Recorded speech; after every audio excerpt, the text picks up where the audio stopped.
എല്ലാ പേഴ്സൺസിനും negative and positive sides ഉണ്ട്. മോടെ നെഗറ്റീവും പോസിറ്റീവ് ഏതൊക്കെയാ? നെഗറ്റീവ് എന്താ, എനിക്ക് പെട്ടെന്ന് ദേഷ്യം വരും. വെരി ഗുഡ് ആണല്ലേ. എനിക്ക് പെട്ടെന്ന് ദേഷ്യം വരും. പിന്നെ ഒരു നെഗറ്റീവ് എന്താ, കൊറേ ഉറങ്ങും. എനിക്ക് ഉറങ്ങാനാണ് ഭയങ്കര ഇഷ്ടം. നല്ല കാര്യല്ലേ? അല്ലെന്നേ, പക്ഷെ അത് എപ്പോഴും ഉറങ്ങി കഴിഞ്ഞാൽ മോശമല്ലേ. എനിക്ക് ഒരു 5 മിനിറ്റ് എവിടെയെങ്കിലും കിട്ടിയാലും ഞാൻ ഉറങ്ങും. I love sleeping. പിന്നത്തെ നെഗറ്റീവ് എന്താ വെച്ചാൽ, ഇത് ആക്ച്വലി അമ്മയോട് ചോദിക്കേണ്ട ക്വസ്റ്റ്യൻ തോന്നുന്നു. ഞാൻ എന്റെ നെഗറ്റീവ്, പിന്നെ എനിക്ക് ഫുഡ് കഴിക്കാൻ ഭയങ്കര മടിയാണ്. ചിക്കൻ വെച്ച് ഞാൻ വേറെ അങ്ങനെ ഒന്നും കഴിക്കില്ല. ഓക്കെ, അപ്പൊ വീട്ടിൽ അമ്മ ഏതൊരു അലക്കും എന്നുള്ളതിനും ചുരുക്കം. സത്യം. Very good. അപ്പൊ പോസിറ്റീവ് അമ്മ പറഞ്ഞ കാര്യം പറഞ്ഞാൽ മതിയേ, ഇയാളായിട്ട് പറയണ്ട. ബൂസ്റ്റിംഗ് പറയും. ഏത് പോസിറ്റീവ്? ഓ അങ്ങനെ. അതായത് തന്റെ ചുറ്റുമുള്ള ആൾക്കാർ പറയുന്ന മാത്രം, പൊതുവെ പറയുന്ന സാധനങ്ങൾ മാത്രം പറഞ്ഞാൽ മതി. അത്രേ പറയുന്നുള്ളൂ. പൊതുവെ പറയുന്ന കാര്യം എന്ന് വെച്ച് കഴിഞ്ഞാൽ, ഞാൻ ഭയങ്കര ഹെൽപ്ഫുൾ ആണ്, ഭയങ്കര ഹെൽപ്പിംഗ് മൈൻഡുള്ള ഒരാളാണ്. പിന്നെ ഭയങ്കര ഫ്രണ്ട്ലി ആണ്. ഓപ്പോസിറ്റ് ഇരിക്കുന്ന ഒരാൾക്ക് എങ്ങനെ ഫീൽ ആവുന്ന നോക്കിയിട്ട് വർത്താൻ, ലൈക്ക് അങ്ങനെ ഒരു ഉള്ള കാര്യം ഉള്ളതുപോലെ തുറന്നു പറയും. അത് ആരാണെങ്കിലും. അതെന്റെ അമ്മ പറയുന്നത് ഭയങ്കര നെഗറ്റീവ് ആണ്. പിന്നെ ഭയങ്കര കെയറിംഗ് മെന്റാലിറ്റി ഉണ്ടെന്ന് തോന്നുന്നു. അത് താൻ പറഞ്ഞാലാ അമ്മ പറഞ്ഞാലാ ഇത് അമ്മ തോന്നുന്നുള്ളത്? കെയറിംഗ് മെന്റാലിറ്റി ഉണ്ട് ഉള്ള കാര്യമില്ലേ പറഞ്ഞു ഞാൻ. ഉണ്ടാ തൃശ്ശൂര് വരുന്നുണ്ടാ? കണ്ടോ, ഞാൻ പറഞ്ഞില്ലേ വഴിയേ തുടങ്ങിയിട്ടുണ്ട്. വഴിയേ വരും. അതാണ് ഇതിലും മനസ്സിലാക്കാം തൃശ്ശൂർക്കാരിയാന്ന്. പിന്നെ എന്നാന്നറിയാം, ഇപ്പൊ മോള് എപ്പോഴാ 2000 എപ്പോഴാ ഫിലിമിലേക്ക് എൻട്രി ചെയ്ത്? ഏത് ഇയറിലാ? ഇയറിലാന്ന് ചോദിച്ചാൽ എനിക്ക് അറിയില്ല. മൂവി ചെയ്തത് 2006-ലാണ്. എൻട്രി ചെയ്തത് 2006. മൂവീസ് ഒരുപാട് കാണോ? ഇഷ്ടാ? TV കാണോ? മെയിൻ ഹോബി എന്റെ അതാണ്. പിന്നെ ഇങ്ങനെ ഹോബീസ് വേറെ ഹോബീസ് ഇത് കഴിയുമ്പോഴേക്കും സ്കൂളിൽ പോറാവും. പിന്നെ ഉറങ്ങി എണീക്കുമ്പോഴേ സ്കൂളിൽ പോകാൻ സമയമാവും. അപ്പൊ പിന്നെ പോയിട്ട് വരുമ്പോ ക്ഷീണം പിന്നെ ഉറങ്ങേണ്ടി വരും. അതെ. അപ്പൊ ഇച്ചിരി ഒരു ഗ്യാപ്പ് ഉണ്ടെങ്കിൽ TV കാണും. കഴിഞ്ഞില്ലേ ഒരു ദിവസം 24 hours കഴിഞ്ഞല്ലോ. പിന്നെ ഇനിയിപ്പോ കൂടുതലൊന്നും ചോദിക്കേണ്ട കാര്യമില്ല. പഴയ ഫിലിംസ് ഒക്കെ കാണാറുണ്ട്? ഇടയ്ക്ക് ഇങ്ങനെ മൂവീസ് ഒക്കെ കാണാറുണ്ട്. ഓക്കെ, ഞാൻ ചെയ്യട്ടെ. ബ്ലാക്ക് ആൻഡ് വൈറ്റ് ഫിലിംസ് കാലത്തൊക്കെ അത്ര പുറകിലേക്ക് പോരുത്. ഒന്നും കണ്ടില്ലേ ആരെയും? അങ്ങനെ ആരെയും കണ്ടില്ലെന്ന് വെച്ചാൽ ഇടയ്ക്ക് കാണാറുണ്ട്. പക്ഷെ ഇങ്ങനെ ചുമ്മാ പറഞ്ഞു കേൾക്കത്തില്ലേ? അമ്മയൊക്കെ പറഞ്ഞു കേൾക്കത്തില്ലേ? നമ്മുടെ മലയാളത്തിലെ ഹീറോസ് തന്നെ, സത്യൻ മാസ്റ്റർ, നസീർ സർ, ഇതൊക്കെ നമ്മൾ ഈ മലയാളം ഇൻഡസ്ട്രിയിൽ നിൽക്കുമ്പോ നമ്മുടെ പഴയ കാലങ്ങളും ചരിത്രങ്ങളും, that means Malayalam history of Malayalam industry നമുക്ക് അറിയണ്ടേ? ആരെങ്കിലും ഒരാൾ തന്നോട് നസീർ അതൊക്കെ എനിക്ക് അറിയാം, ചോദിക്കരുത്. അതൊക്കെ എനിക്ക് അറിയാം.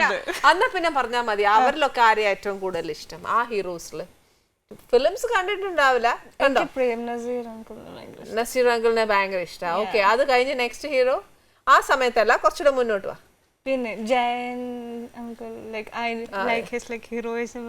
ഹീറോയിസം ഇഷ്ടമാ ഭയങ്കരമായിട്ട്. Okay, and next one? Sorry, എനിക്ക് ഭയങ്കര ലേറ്റ് ആയിട്ടാണ് എല്ലാം കത്താറ്. കുറച്ച് ലേറ്റ് ആണ്. എനിക്ക് എല്ലാരും ഇഷ്ടമായി. ഈ കാലഘട്ടത്തിൽ എല്ലാരും ഇഷ്ടം. Very cunning. അതുണ്ടോ, ഞാനിങ്ങനെ പതുക്കെ ചോദിച്ചു. എനിക്കത് മനസ്സിലായില്ല കേട്ടോ. ആക്ച്വലി എല്ലാരും ഡയറക്റ്റാ ചോദിക്കാം ഇഷ്ടപ്പെട്ട ഹീറോ ആരാ, ഹീറോയിൻ ആരാന്നുള്ളത്. അതാ. പിന്നെ ഹിന്ദി ഫിലിംസ് കാണാറുണ്ടോ? അവിടെ ആരാ ഇഷ്ടം? I love Ranbir Kapoor. Okay. പിന്നെ ഹിന്ദിന്ന് വല്ല ചാൻസസ് വന്നിട്ടുണ്ടോ? ഒരു മൂവി വന്നിരുന്നു, പക്ഷെ അത് എന്റെ എക്സാം ടൈമിലായിരുന്നു. പിന്നെ കുറച്ച് കാര്യങ്ങൾ. ഓക്കെ, എക്സാം ടൈമിലായതുകൊണ്ട് ചെയ്യാൻ പറ്റിയില്ല. സപ്പോസ് അതൊരു രൺവീർ കപൂറിന്റെ ഫിലിം ആയിരുന്നെങ്കിൽ ഞാൻ പരീക്ഷ 12th ചിലപ്പോ റിപ്പീറ്റ് ചെയ്തേ. കണ്ടോ, ഇപ്പൊ ഭയങ്കര ചെയ്യാൻ പറ്റിയില്ല, പരീക്ഷയായിരുന്നു. ഇപ്പൊ നമുക്ക് രൺവീർ ആയിരുന്നെങ്കിൽ അടുത്ത വർഷം പരീക്ഷ എഴുതാലോ, പരീക്ഷ ഇനി വരുമല്ലോ എന്നൊക്കെ. അതെ, രൺവീറിന് ഭയങ്കര ഫാനല്ലേ? തമിഴില് എനിക്ക് കുറെ പേര് ഇഷ്ടം. ഐ ലൈക്ക് സൂര്യ, വിജയ്, ധനുഷ്, എല്ലാവരും ഇഷ്ടം. മോളെ ഇപ്പൊ മോളുടെ ക്യാരക്ടേഴ്സ് തരുന്നതെല്ലാം കംപ്ലീറ്റ്ലി കാറ്റഗറൈസ്ഡ് ആണെന്ന് മോള് തന്നെ പറഞ്ഞു. ഒരു പല വേഷങ്ങൾ ചെയ്യുന്നതിന് ഇഷ്ടമല്ല. പക്ഷെ മോക്ക് ഇഷ്ടമുള്ള വേഷം എന്നാ ചെയ്യാനുള്ള? Which character do you like? കുറച്ച് വ്യത്യസ്തമായ, like I want to try everything. കുറച്ച് ബോൾഡ് ആയിട്ടുള്ള, എനിക്ക് തോന്നുന്നു ദഫേദാർ എന്ന് പറഞ്ഞൊരു മൂവി ഞാൻ 12th പഠിക്കുമ്പോൾ ചെയ്തിരുന്നു. ഇറ്റ്സ് കൈൻഡ് ഓഫ് ഭയങ്കര ബോൾഡ് മോഡേൺ ഗേൾ ക്യാരക്ടർ. അപ്പൊ ആ ആഗ്രഹം ഫുൾഫിൽഡ് ആയി. Like I really wanted to try different characters. Okay, അതായത് ബോൾഡ് ആയിട്ട്, അല്ല കോളേജ് ഗേൾ ആയിട്ട്, അങ്ങനെ അങ്ങനെയൊക്കെ. Okay okay. അപ്പം ഹീറോയിൻ ആയിട്ട് തന്നെ സ്റ്റിക്ക് ഓൺ ചെയ്യാനാണോ അതോ you want to do different types of characters in different roles? Anything എനിക്ക് ചെയ്യാൻ പറ്റുന്ന തോന്നുന്ന ക്യാരക്ടേഴ്സ് എന്തായാലും I can do it. Okay. Childhood മെമ്മറീസിൽ ബെസ്റ്റ് മെമ്മറി ഏത് which you remember a lot? Of course, the Karta Pakshikal days, because it is one of the most memorable one in my life, because ഏറ്റവും കൂടുതൽ എനിക്ക് തോന്നുന്നു ഏറ്റവും കൂടുതൽ caring കിട്ടിയത് ആ ഒരു ഇയാളായിരുന്നു അതിനകത്ത് ഏറ്റവും കൊച്ച്? ഏറ്റവും ചെറുത് ഞാനായിരുന്നു. ചുമ്മാ അല്ല. ഇതിൽ പാക്കപ്പ് ആവണെങ്കിൽ അവര് വന്നിട്ട് എല്ലാരും വന്നിട്ട് പറയും മാളു 6 മണിക്ക് കരയണം പ്ലീസ്. കരഞ്ഞു കഴിഞ്ഞാൽ കമലങ്ങൾ അപ്പ പാക്കപ്പ് പറയും. വൈകുന്നേരം ഞാൻ കരഞ്ഞു കഴിഞ്ഞാൽ അപ്പൊ പാക്കപ്പ് ആണ്. എല്ലാരും ഭയങ്കരമായിട്ട് പാമ്പർ ചെയ്യായിരുന്നു. So I really love that day. Okay. അത് കഴിഞ്ഞിട്ട് പാമ്പറിംഗ് ഒന്നും കിട്ടിയില്ലേ? കിട്ടി, പക്ഷെ അത്രല്ലേ എല്ലാ ദിവസവും 6 മണിയാകുമ്പോഴേക്കും ചോക്ലേറ്റും ഐസ്ക്രീമും ഒക്കെ ഓട്ടോമാറ്റിക്കലി വരുന്നത്. പ്ലീസ് അല്ലേ? അതെ. അപ്പം ഇത് ഫിലിം കാണാൻ പോയപ്പോഴ് ഫിലിം റിലീസായിട്ട് എല്ലാരും കൂടെ ഒരുമിച്ചാ പോയെ കാണാനൊക്കെ? അത്ര എനിക്ക് ഒരുമിച്ചാണ് പോയതെന്ന് എനിക്ക് തോന്നുന്നു. അതൊന്നും എനിക്ക് അത്ര ഓർമ്മയില്ല സത്യമായിട്ടും. ഞാൻ ഒന്നില്ലായിരുന്നു. പിന്നെ അവാർഡ് കിട്ടിയപ്പോൾ അവാർഡ് അനൗൺസ് ചെയ്തപ്പോൾ സ്റ്റേറ്റ് അവാർഡ് അനൗൺസ് ചെയ്ത സമയത്ത് കമലങ്കളുടെ കയ്യിൽ എന്തോ പറ്റിയിരിക്കുമായിരുന്നു. അതെനിക്ക് ഓർമ്മയുണ്ട്. എന്തോ റോഡ് എന്തോ ആയിരുന്നു. അത് വെച്ചിട്ട് അങ്കിള് എന്നെ ഓടി വന്ന് ആ കയ്യിൽ തന്നെ എടുത്തത് എനിക്ക് ഓർമ്മയുണ്ട്. അങ്കിള് ഭയങ്കര ഹാപ്പി ആയിരുന്നു. ആർക്ക് അവാർഡ് കിട്ടിയേക്കാട്ട് കൂടുതൽ എനിക്ക് അവാർഡ് കിട്ടിയതിൽ ഭയങ്കര ഹാപ്പി ആയിരുന്നു. ഓക്കെ. അപ്പൊ പിന്നെ ബറോട്ടയും ഇത് കഴിച്ചിട്ട് എനിക്ക് താങ്ക്സ് പറയും. കറക്റ്റ്. ഞാൻ അങ്ങനെ വെയിറ്റ് ചെയ്തിരിക്കുകയായിരുന്നു എപ്പോഴാണ് ഇതിന്റെ ചാൻസ്.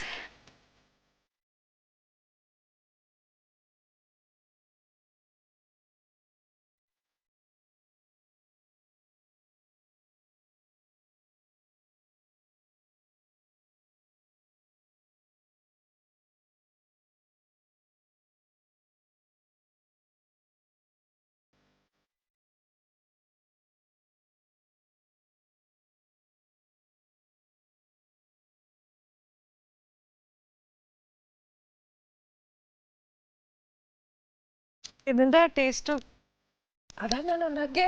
അതെ ഭയങ്കര എന്താ പറയാ, ഇറ്റ്സ് ടു യം. ഇഷ്ടായി അല്ലേ? മക്കളെ നമുക്ക് വർത്താനം പറയാനുണ്ട്. 1 മിനിറ്റ് ഇതൊന്നും തീർക്കട്ടെ. ഇത് പഞ്ചാബി ഹൗസിലൊരു സീൻ ഉണ്ട്. ഏതാണെന്നറിയോ? ജബ ജബ ജബ പറയുന്ന പോലെ കൊച്ചിപ്പോ ഒന്നും പറയുന്നില്ല. അമ്മ വീട്ടില് ചിക്കൻ ഒക്കെ ഉണ്ടാക്കി തരും.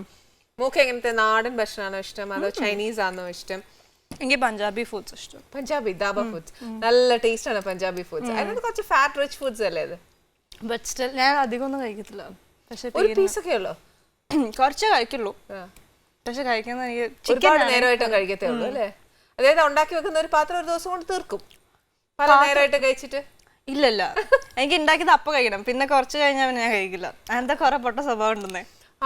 അപ്പൊ അമ്മ മിക്കവാറും നല്ല അടിയൊക്കെ നല്ല വളർത്തി തരേണ്ട ആവശ്യമുണ്ടെന്നല്ലേ? എടോ കല്യാണം കഴിച്ചു പോകുമ്പോ അങ്ങനെ എന്ത് ചെയ്യും? അപ്പൊ ഇയാൾക്ക് പണി കൂടുക. എന്താ അറിയോ? താൻ ഉണ്ടാക്കുന്ന ഭക്ഷണമല്ല ഹസ്ബൻഡ് കഴിക്കണ്ടേ? ഞാൻ ഉണ്ടാക്കാറില്ല. എടോ തന്റെ ഭർത്താവിനെ താൻ പട്ടിണി ഇടിക്കോ? അല്ല, അത് നമുക്ക് മാർഗങ്ങളുണ്ട്. ഞാൻ ഇപ്പൊ കല്യാണം കഴിക്കണില്ല. അയ്യോ, ഞങ്ങള് കെട്ടിക്കുന്നില്ല, 12 അല്ല. പക്ഷെ എന്താ പറയാ, എന്റെ അമ്മ അങ്ങനെ എന്നെ ആ ഭാഗത്തേക്ക് അടുപ്പിക്കാറില്ല. എന്താണോ എനിക്ക് ഇപ്പോഴും അറിയില്ല. അമ്മയ്ക്ക് ഇരട്ടിപ്പണിയാന്ന് വിചാരിച്ചിട്ടാ ആയിരിക്കും. ഒരു പ്രാവശ്യം ചായ അമ്മ പോയപ്പോ ഞാൻ ചായ ഉണ്ടാക്കാനുള്ള പരീക്ഷണം നടത്തി. എന്നിട്ടാ ചായ ഉണ്ടാക്കിയ? ഇല്ല, ഞാൻ ഗൂഗിളിൽ പോയി നോക്കി. ചായ ഇടാനോ? ചായയുടെ വെള്ളത്തിനകത്ത് ഗൂഗിൾ ഇട്ടോ? ഈ ഗൂഗിൾ ഇട്ടില്ല, ഞാൻ അത് നോക്കി. എന്റെ ഫ്രണ്ടും ഉണ്ടായിരുന്നു. അപ്പൊ ഞങ്ങൾ രണ്ടുപേരും കൂടെ ചായ ഉണ്ടാക്കി. വന്നപ്പോഴേക്കും അമ്മയ്ക്ക് മനസ്സിലായി ഞാൻ എന്തോ ചെയ്തിട്ടുണ്ട്. എന്നിട്ട് അമ്മ എങ്ങനെ ഇരുന്നു? അമ്മ പിന്നെ തലയെ കൈവച്ചിരുന്നോ? അമ്മ എന്തൊക്കെയോ പറയുന്നത്. അവസാനം ചായയോ വേറെ എന്തെങ്കിലും മാറിയോ? ഇല്ല, ആരും കുടിക്കാൻ തയ്യാറായില്ലാത്ത കാരണം ഞാനും ഫ്രണ്ടും തന്നെ കുടിച്ചു. തീർത്തേ പറ്റുള്ളൂ. അതെ, അല്ലെങ്കിൽ ചായയുടെ ടേസ്റ്റ് ഉണ്ടായിരുന്നു. അമ്മ ഉണ്ടാക്കുന്ന അടിപൊളിയായിരുന്നു ചായ. സ്വന്തമായിട്ട് പറഞ്ഞു. ഇല്ലെന്നേ, സത്യമായിട്ടും നന്നായിരുന്നു. കൂട്ടുകാരിയും മാത്രം പറഞ്ഞു. അങ്ങോട്ട് ഇങ്ങോട്ടും നന്നായിട്ട് ഇങ്ങോട്ട്. അമ്മ അറ്റ്ലീസ്റ്റ് ടേസ്റ്റ് ചെയ്ത ചായ? ഇല്ല, അമ്മ വരുമ്പോഴേക്കും ഞങ്ങൾ തീർത്തു. എനിക്ക് അറിയായിരുന്നു കഴിക്കില്ല. അമ്മ എന്തൊക്കെയോ പറയുന്നുണ്ടായിരുന്നു അവിടെ. ഓക്കെ. ഇപ്പം തൃശ്ശൂർ പോവാറുണ്ടോ? തൃശ്ശൂർ പോവാറുണ്ട്. ആഴ്ചയിൽ 2 ദിവസമെങ്കിലും അവിടെ പോകും. അവിടെ ആരുടെ വീടാ ശരിക്കും? പപ്പായുടെ ആണോ മമ്മയുടെ ആണോ? എന്റെ അച്ഛനും അമ്മയും കസിൻസ് ആണ് ആക്ച്വലി. അപ്പം രണ്ടുപേരും വീട് കുന്നംകുളത്താണ്. പ്രോപ്പർ തറവാടൊക്കെ കുന്നംകുളത്താണ്. വെക്കേഷൻ ടൈമിലൊക്കെ പോവോ? തൃശ്ശൂർ ആയിരുന്നു ഞങ്ങള്. കുറച്ചായിട്ടുള്ളൂ. ഓക്കെ, എറണാകുളത്ത് സെറ്റിൽ ആയിട്ട്. എറണാകുളമൊക്കെ ഇഷ്ടായോ? എനിക്കങ്ങനെ എവിടെ പോയാലും പെട്ടെന്ന് ഇഷ്ടപ്പെടും. ശരി. ഏത് രാജ്യത്ത് പോയാലും അബ്രോഡൊക്കെ പോയിട്ടുണ്ട്? ഞാൻ ഖത്തർ പോയിട്ടുണ്ട്. എന്റെ ചേട്ടൻ യുഎസിലാണ്. Maybe will be going there. Okay, next വെക്കേഷനിലോ? ഓക്കെ, നല്ല കാര്യം. കോളേജിൽ കുറെ വെക്കേഷൻസ് റയർ ആണല്ലേ? നമ്മളെല്ലാരും വിചാരിക്കും സ്കൂൾ കഴിഞ്ഞ കോളേജിൽ പോയാൽ വേണം ഒന്ന് ആഘോഷിക്കാൻ എന്നൊക്കെ വിചാരിച്ചു പോകും. പക്ഷെ നേരെ ഓപ്പോസിറ്റ് ആണ്. ഒന്നും നടക്കത്തില്ല. പക്ഷെ school days is the best days അല്ലേ? അത് നമ്മൾ കോളേജിൽ എത്തുമ്പോഴാണ് റിയലൈസ് ചെയ്യുക സ്കൂൾ ഡേയ്സ് മിസ് ആയി പോയി. പക്ഷെ അന്നേരം നമ്മൾ വിചാരിക്കും എത്രയും വേഗം കോളേജിൽ എത്തിയാൽ കോളേജ് എന്തോ ഭയങ്കര സംഭവമാണ് നമ്മള് ലൈക് മൂവീസിൽ കണ്ടിട്ട്. അതെ. പക്ഷെ ബേസിക്കലി തനിക്ക് കുഞ്ഞുനാൾ മുതലേ കോളേജ് ലൈഫ് ആണല്ലോ. മിക്ക ദിവസവും സ്കൂളിൽ പോകണ്ട. 12ാം ക്ലാസ്സിൽ 6 മാസം സ്കൂളിൽ പോയിട്ടില്ല. എവിടെയെങ്കിലും അപ്പൊ പിന്നെ തനിക്കത് ടെൻഷനേ ആക്കണ്ട. From first standard onwards you are use to that. അതുകൊണ്ട് പിന്നെ വലിയ ടെൻഷനൊന്നും വേണ്ട. പിന്നെ ഡാൻസില് കോൺസെൻട്രേറ്റ് ചെയ്യുന്നുണ്ട് ഇപ്പോഴും? Still maintaining that? നോ, ഞാനത് കുറെ ബ്രേക്കായി. ഞാൻ എല്ലാത്തിലും പരീക്ഷിക്കാൻ പോയിട്ട് തന്നെ ഇടയ്ക്ക് വെച്ച് ബ്രേക്ക് ആയിട്ട് നിർത്തിയിട്ട് പൂർത്തിയാക്കാറില്ല ഒന്നും. ടൈപ്പല്ല. ആക്ടിംഗിലിപ്പോ ഇറങ്ങിയപ്പോ അത് പൂർത്തിയാക്കേണ്ട വൃത്തിയില്ലല്ലോ. അത് കാരണം അതങ്ങനെ പോകുന്നുണ്ട്. ഇനിയിപ്പോ പിന്നെ എല്ലാം തുടങ്ങണം. ഓക്കെ, അത് എന്നത്തിനാ നല്ലൊരു കഴിവ് കിട്ടി കഴിഞ്ഞാൽ why should you lose that? No, അത് ആക്ച്വലി എനിക്ക് വേണമെന്ന് ഇഷ്ടമില്ല. ഇടയ്ക്ക് കുറച്ച് മടിയുണ്ട്. അത് വാസ്തവമായിട്ടുള്ള കാര്യമാണ്. പക്ഷെ അതിന്റെ ഇടയ്ക്ക് ഷൂട്ട് കഴിഞ്ഞാൽ പിന്നെ അത്രയും നോട്ട്സ് ഉണ്ടാവും സ്കൂളിൽ എഴുതാൻ. പിന്നെ അത് പഠിച്ചു വരുമ്പോഴേക്കും മടി എന്ന് പറയുമ്പം തന്നെ നമുക്ക് മനസ്സിലാക്കാം. ആ ഒരു പെർട്ടിക്കുലർ സാധനം വരുമ്പോൾ നമുക്ക് ഫുൾ എക്സ്ക്യൂസസ് ആണ് അതിന് വേണ്ടിയിട്ട്. അമ്മയോട് പറയും, അമ്മ എനിക്ക് എഴുതാനുണ്ട് അമ്മ, ക്ലാസ്സിൽ പോകാൻ സമയമില്ല അമ്മ. ഫസ്റ്റ് എക്സ്ക്യൂസ് അല്ലേ? അടുത്തത് ഷൂട്ടാവില്ല അമ്മ, ഞാൻ എങ്ങനെ പോകും, ഞാൻ ടയേർഡ് അല്ലേ അമ്മ, ഞാൻ ഉറങ്ങിക്കോട്ടെ. വേറെ ഒന്നും എല്ലാം തീർത്തിട്ടാണെങ്കിൽ പറയും പ്ലീസ് കുറച്ച് തീരെ വയ്യ, തലവേദന എടുക്കുന്നു, സംശയം, അമ്മ ഞാൻ ഉറങ്ങിക്കോട്ടെ. അത് ഇത്രയല്ലോ. പക്ഷെ കംപ്ലീറ്റഡ് ദ കോഴ്സ്? ഡാൻസിന്റെ കൊറേ പഠിച്ചു. ഇനിയുണ്ട് പഠിക്കാൻ? ഇനിയുണ്ട്, ഇഷ്ടം പോലെ. ഏതാ സ്പെഷ്യലൈസ് ചെയ്ത? മോഹിനിയാട്ടം, ഭരതനാട്യമായിരുന്നു. കൊറേ പഠിച്ചു. പിന്നെ കണ്ടിന്യൂ ചെയ്യണം കേട്ടോ, സ്റ്റോപ്പ് ചെയ്യണ്ട. പക്ഷേ ഈ ഫിലിമില് അത് ഹെൽപ്പ് ചെയ്തിട്ടില്ലേ മോളെ? ഒരുപാട് ഡാൻസ് പഠിച്ചിട്ട് ഫ്ലെക്സിബിൾ ആവാൻ പറ്റിയിട്ടുണ്ട്. പക്ഷെ ഫിലിമില് കംപ്ലീറ്റ്ലി നമ്മൾ ക്ലാസിക്കൽ അല്ല ചെയ്യുന്നത്, സിനിമാറ്റിക് ഡാൻസ് ആണ്. അതെന്നാലും അത് ഈ ഡാൻസ് ഹെൽപ്ഫുൾ ആക്കിയിട്ടുണ്ടോ മോളെ ഒരുപാട്? ഡാൻസ് പഠിച്ചില്ലെങ്കിൽ നമുക്ക് ഡാൻസ് ചെയ്യാൻ പറ്റില്ല എന്നുള്ള ഒരു സൈക്കോ ഉണ്ടോ? എനിക്ക് അങ്ങനെ തോന്നിയിട്ടില്ല. എനിക്ക് അതുകൊണ്ടായിരിക്കും എനിക്ക് പിന്നെയും പോവാനൊരു മടി എനിക്ക് തോന്നുന്നു. Because if you have that rhythm like ചെയ്യാൻ പറ്റുമെന്ന് എനിക്ക് തോന്നുന്നു. പക്ഷെ അഫ്കോഴ്സ് പഠിച്ചു കഴിഞ്ഞാൽ അതിൻ്റെതായ ബെനിഫിറ്റ്സ് ഉണ്ട്. അത് അത്രയും ഹെൽപ്ഫുൾ. ഓക്കെ, നല്ലൊരു അടിപൊളി പാട്ട് പാടും. പാട്ടില്ലേ? ഏതാ പാടണ്ടേ? ഇഷ്ടമുള്ള പാട്ട്. പൂരങ്ങളുടെ പൂരമുള്ളൊരു നാട് നമ്മുടെ നാട്, ഓണത്തിന് പുലിറങ്ങണൊരൂര് നമ്മുടെ ഊര്, ഇപ്പറഞ്ഞ നാടിന് തറയേഴ് മുട്ടക്ക് പേര്, കാണണമെങ്കിൽ കാണണം ഗണി Thrissivaperoor. Okay, thank you. എന്താന്നറിയോ, ഒരു കാര്യം ഉറപ്പായിട്ടോ, ഈ തൃശ്ശൂർക്കാരി ആണ് അല്ല, എനിക്ക് ആ സ്ലാങ് വരുന്നില്ല എന്നൊക്കെ പറഞ്ഞ മാളവിക പാടിയതേ സ്വന്തം നാടിനെ കുറിച്ചാ പാടിയത്. I'm so happy and feeling proud of you. കാര്യം നമ്മുടെ നാടിനെ ഒന്ന് എന്നാ പറയാ, ഒന്ന് ഇതാക്കി ഉണർത്തി നിർത്തിയില്ലേ, അതാണ്. ഈ ഒരു ഇച്ചിരി വർത്തമാനത്തിൽ പോലും തൃശ്ശൂർക്കാരെ പറ്റി നമ്മൾ അറിഞ്ഞത് ഈ ഒരു 4 വരി കൂടെ നല്ലതായിട്ട് പറഞ്ഞൂടെ? Thank you very much. പക്ഷെ എന്തായാലും കോളേജിൽ കൂവുന്നത് അറ്റ്ലീസ്റ്റ് എനിക്കൊന്ന് റെക്കോർഡ് ചെയ്ത് പിള്ളേർ ഇങ്ങോട്ട് അയച്ചു തന്നാലും ഞാൻ തന്നെ അയക്കും. താങ്ക് യു, അത്രയും മതി. എനിക്കത് എല്ലാരും കേൾക്കുന്നുണ്ട്. മാളവി അയക്കുന്നത് ഞാൻ നിങ്ങളെ കേൾപ്പിച്ചു തരാം 100%. മറന്നുപോകല്ലേ? ഓക്കെ, ഇനി വരുന്ന പ്രോജക്ട് ഏതാ മോളി ചെയ്യാൻ? ഞാൻ ലാസ്റ്റ് ചെയ്തത് ജോർജ് പൂരമാണ്. അത് കഴിഞ്ഞിട്ട് ഇപ്പൊ കോളേജിലേക്ക് പോയതേ ഉള്ളൂ. അപ്പൊ കുറച്ചു കാലം അവിടെ ഇരുന്ന് ഒരു ഫസ്റ്റ് ഇന്റർണൽസും കൂടെ കഴിഞ്ഞ് ഫസ്റ്റ് സെം കഴിഞ്ഞിട്ട് വർക്ക് ചെയ്തപ്പോ ഭയങ്കര നല്ല എക്സ്പീരിയൻസ് ആയിരുന്നു. ദിലീപേട്ടൻ ഭയങ്കര കമ്പനി ആയിരുന്നു. നല്ല കോമഡി ഒക്കെ പറഞ്ഞ് കോമഡി സീൻ തന്നെയായിരുന്നു. I just done A guest appearance in it. പക്ഷെ അത് നല്ലൊരു മെമ്മറബിൾ ഡേ ആയിരുന്നു. നന്നായിരുന്നു, നല്ലതായിട്ട് ചെയ്തു. അപ്പം എല്ലാ ക്യാരക്ടർ വരുമ്പോഴും നമുക്ക് നല്ല നല്ല ഡിഫറെന്റ് ക്യാരക്ടേഴ്സ് കിട്ടട്ടെ. ഒരുപാട് ബ്രൈറ്റ് ഫ്യൂച്ചർ ഉണ്ടാവട്ടെ.